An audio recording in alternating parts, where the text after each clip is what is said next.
So, ladies and gentlemen, today I have with me Miss Shivani Nair, who's going to talk about her experience and her journey so far. So, Shivani, welcome to Candid with RMD. Thank you so much.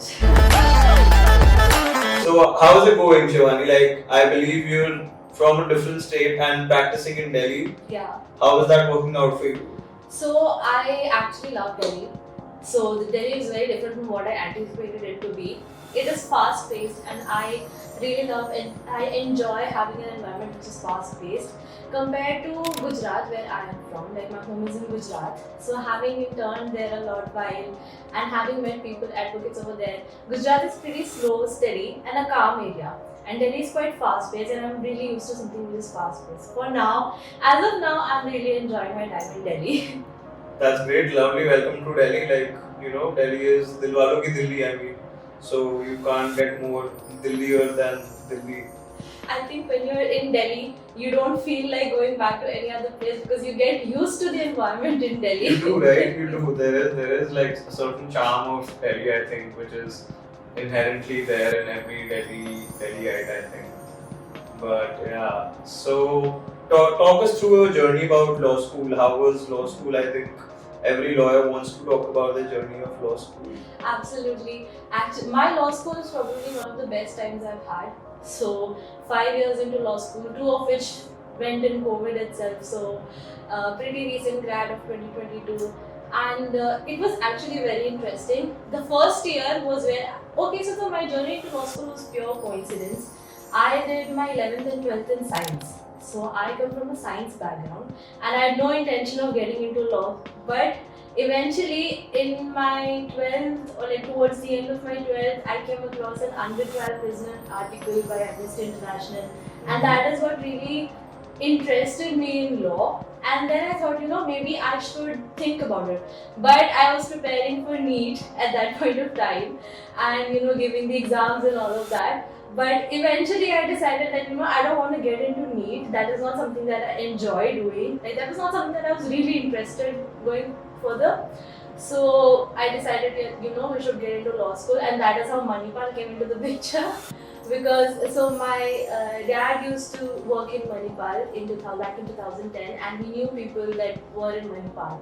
So now the thing was that it was better for us to go into a place where he already knew people if I was moving out of the state. So we were living in Gujarat and my dad was open to having me in Gujarat or having me anywhere else in India. I decided, I wanted to take that independent step and then move out of my home place, move out of my parents' home and go somewhere where I can be a little independent. So that's how we all thought of going to Manipal. And Manipal in itself is a very chill law school. It is very chill. I've heard a lot about Manipal and I'm sure you must have. Episodes, yeah. It's infamous and whatever you would like to call that. I think that's the thing with every law school. I mean, every law school has one like story which is sort of famous in the law circuit within the fraternity, and it's known for that. Like, this law school ये हुआ था, this law school ऐसे something or the other every law school is known for. Absolutely. Like Ansal University is known for Raghumanju Taneja as a being a graduate from Ansal Law School. So I'm sure Manipal must have been nice. It was wonderful. The initial year I was really struggling with understanding the concepts of law because almost everybody over there had either given CLAD or had taken up humanities or commerce, and they were well versed with basic terminologies, which was a real struggle for me, especially in subjects like torts or contracts that I was not able to understand. And usually even the teachers had this thing where they would say, "Aapne to CLAD mein prepare kara hi hoga ye cheez." So they would skim a lot of things. Yeah. And but after my first year, I developed this habit of reading and somehow got really interested into academics, and then I just never turned my back after that. Nice. That's quite interesting. I believe you're working with a designated senior in Delhi now. Tell me about your experience working in a seniors chamber. How hustling and how bustling and how busy a seniors chamber is. So I started my work with Senior Advocate Arvind Verma, that's who I am with right now, and I I really enjoy working with him, as like being with a senior advocate is really an enriching experience in the sense that you get to interact with a lot of people and you get to meet a lot of AORs who come to brief the office, and you're personally involved in a lot of matters that you prepare briefs and notes and brief the senior, sit in the conference meetings, sit in the client meetings, interacting with clients, having one-to-one conversations. That is something I enjoy in the office. But the only drawback of being with a senior is the fact that you do not get to learn the basic procedures of law. So for somebody who has to, eventually set up their own practice or eventually get into the habit of taking up their own cases of sorts, they have to know the basic procedure, the basic filing, the basic the pattern, like how it goes from trial court to high court to Supreme Court, how the procedure takes place. You won't get to know that because when you're with the senior, you're already at that position where the senior is. You're just associated with them. So naturally, you won't. The AORs already bring their own drafted, the pleadings, the petitions, everything is very well drafted by the AOR. You get to see how the drafting is already done. But to experience the drafting, that is not something that you get in a senior's office. So for somebody who wants to, senior's office are always occupied with AOR, so they do come, we have client meetings, we have conferences, the AORs come, certain seniors are known for commercial matters, certain seniors are known for civil matters, whether it's in Delhi High Court or Supreme Court.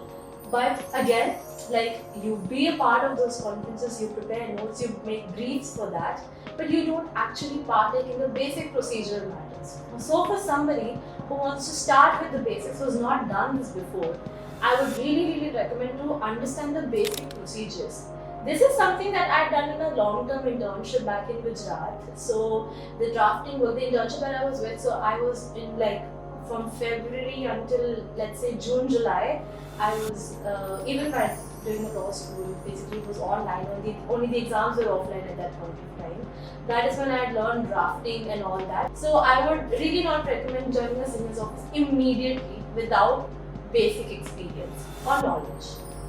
Makes sense, makes a lot of sense. When you talk about working with the seniors chamber, I remember not having worked with a senior, but like I have done my ample share of internships at seniors such as Mr. Shyam Dewan, Mr. Siddharth Luthra, and I can completely relate to what you're saying. The point is, if you want to contribute something of value, which will make you probably the deputy to a senior advocate, is only that differentiating factor is if you know the procedure and you can draft.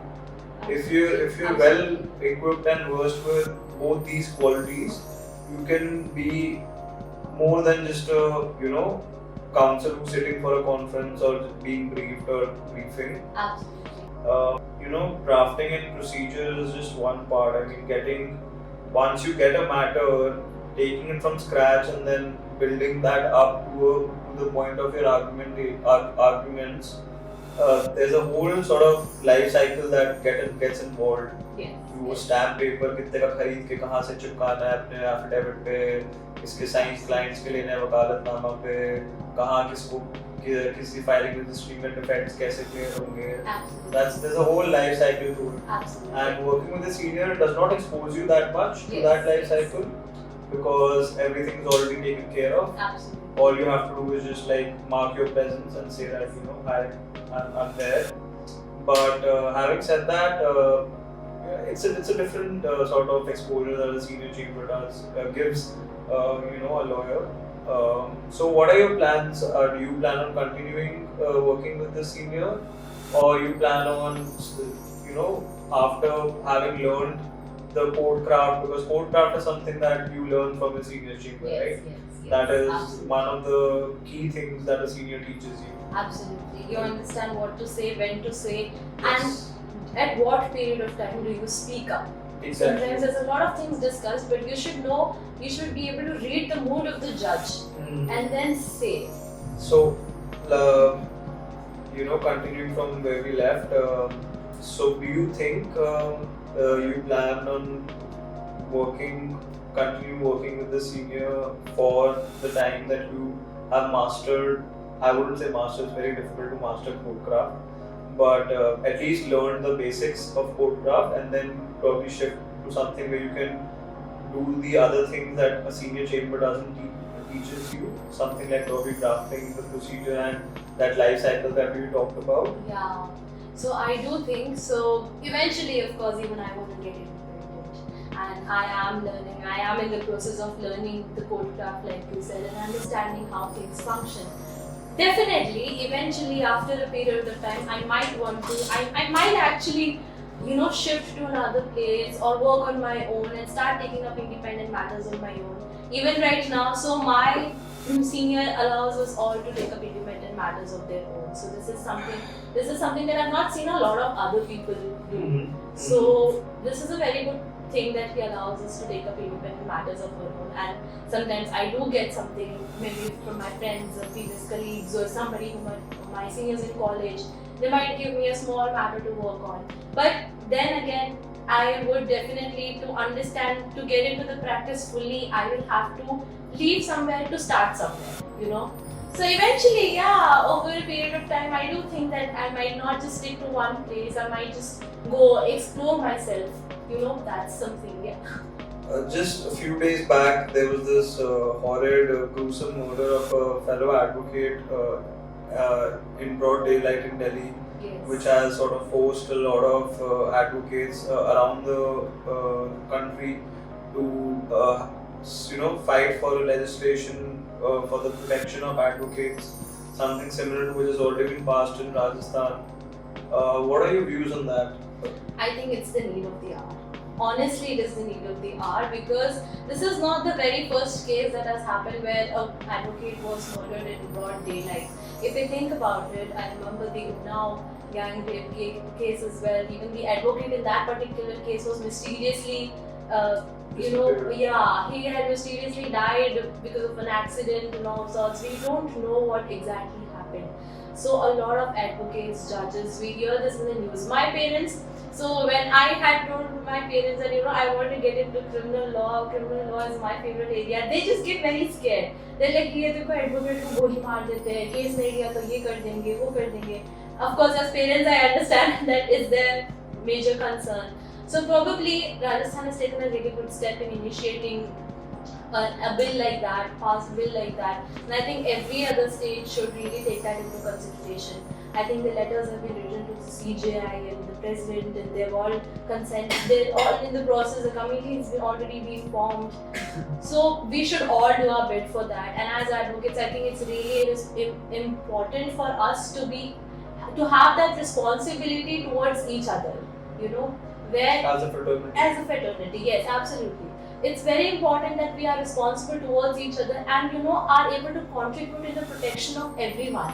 If one bill gets passed, it is it is made for every person involved. So everybody benefits from that one bill.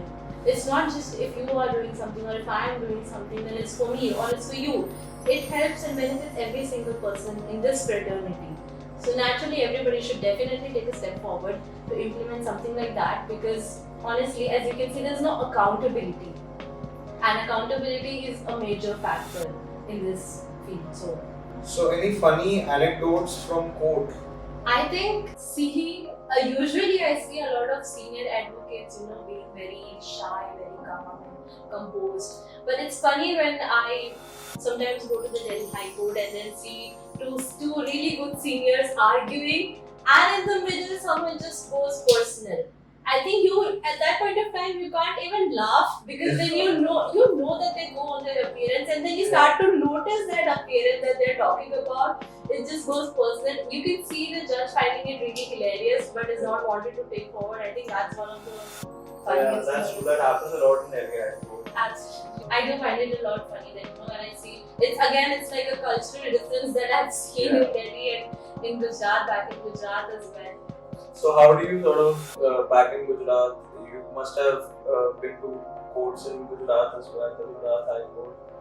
What sort of comparisons do you draw between Delhi and Gujarat? The first thing I see is there are a lot of women advocates in Delhi High Court. and that's something that I find really amazing because women in litigation is not that common as compared to men in litigation. So, like, of course, people might come up and say, "Oh my God, look another feminist," but this is the truth. Yeah. A lot of time women leave their jobs after marriage and all of that. Yeah. That's something that comes into consideration. But Delhi has a lot of women advocates in comparison to what Gujarat has. And the second thing is Delhi is very fast paced. Very fast paced. You see everybody running around, you see everybody doing their work, like getting their files in order, running around in courtrooms, arguing quickly, and everybody is busy doing something or the other. But Gujarat is very laid back. The court itself is very laid back. The advocates are very laid back. Everything is really slow and calm. And the other thing is, Delhi High Court for me is like off the record. Delhi High Court is a very fashion-friendly place. I don't know if you get what I'm saying, but every single person that I come across in Delhi High Court is somehow is completely, professional, looking really professional. It's not like they don't look professional in Gujarat. It's just that everybody's so ahead in the fashion. You see women, you see men, there was one time where I saw a guy who was putting beard oil, just before an appearance. And that was something that I'd never seen before. I was like, oh my God, do people take care of themselves so much in Delhi? And it's really good seeing all this. And in Gujarat, you see people really calm, they just keep to themselves. And you see them in the canteen talking, and that's about it, and then go on in the matters and appear, and that's it. Yeah, no, beard oil, I'm sure, a lot of other accessories, do just like both men and women, like in Delhi High Court. That's another podcast altogether. Let's leave that. So, where do you think networking comes for lawyers? How important is networking for lawyers, and how do lawyers network? How do you network? Okay, so this is something that I've been stressing on since law school. Like whether it's my juniors, whether it's my friends, I keep telling everybody, you should network because networking is very essential. I am a first generation law student, and for somebody like me who does not have a background in law, who does not have fathers, forefathers, in this profession, godfathers, in this profession, you really get to know people. The only way you know people is to get out of your comfort zone and talk to them. Like whether you reach out to a random Telegram group, a random WhatsApp group, whether you're part of it, but you network with them, you go to them. And LinkedIn plays a really huge role. That's what I think. It does. I really think that a lot of my internships have been through LinkedIn. A lot of even the place where I'm working right now, I got it through LinkedIn. Really? I networked with people, I reached out to people, I asked them about things, and then they recommended me and so on. And I asked my senior who I met on LinkedIn, and then I told him, I'm really keen and all that. So LinkedIn itself plays a huge role in networking. The only thing is, people are always ask like, how do you start networking? My only answer is to just get up and go and speak. That's it. Like people usually say, I'm really introvert and I can't really go and talk in the group setting. I can't speak up much and all that. I really think that somebody should just go and observe the room and pick someone to just talk to. When you're in the courtroom, you see somebody sitting alone, maybe just go to them and say, hi, hello, I am so and so person and I work so and so at this place, and I really get to know you. You already have one person at hand. You have person. Then whenever you come across that person in the courtroom, you both recognize each other. Like you and I, we met on a WhatsApp group. Yeah. So my first guest on the podcast, Sankalp, he and I interacted the same way that you described. He was interning with Sri Singh, right. And I was interning with Mr. Siddharth Luthra, right. And we were both in a district court, and he was sitting idle, I was sitting idle, and I just randomly happened to strike up a conversation with him, and we stayed in touch ever since. This is back in 2018, and we stayed in touch ever since, and he was the first guest of my candidate with R&D. So you're absolutely right. You have to break the ice and not.